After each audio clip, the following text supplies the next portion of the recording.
কবি জসীমউদ্দিন ডালিম গাছের নিচে মহিষা কাঁদতেছে। নাতি গিয়া জিজ্ঞেস করে, দাদা কাঁদো কেন? দাদা বলে, কেন কাঁদি?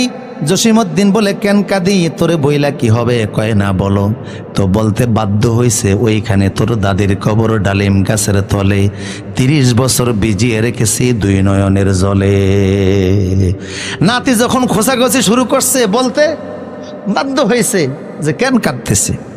তা আবু হানিফা যখন জিজ্ঞেস করেছে, বলতে বাধ্য হয়েছে, এই শোনো, স্ত্রীর সঙ্গে এমন একটা কথা বলে ফেলেছি।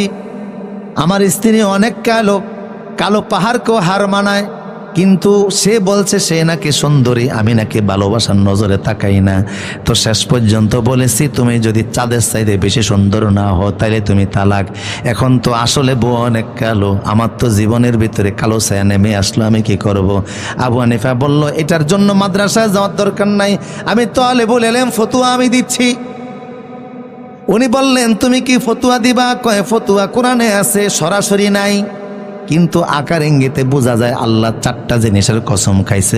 তিন তিনের কসম, জাইতুন জাইতুনের কসম, তুরে সিনিন সিনাই পর্বতের কসম, হাজাল বালাদিল আমিন এই শহরটার কসম। 4টা জিনিসের কসমকে আল্লাহ বলছে, লাকাদ খালাকনাল ইনসানা ফি আহসানি তাকওয়িম। বিশ্বের মানুষ শুনে রাখো, এই পৃথিবীর চাঁদ, সূর্য, মিল্কি ও ব্ল্যাক হোল গ্যালাক্সি, যত প্রাণী আছে, এমনকি ফেরেশতা সহ, সবার চাইতে সবচেয়ে সুন্দর আকৃতি দিয়ে আমি আল্লাহ মানুষ বানাইছি।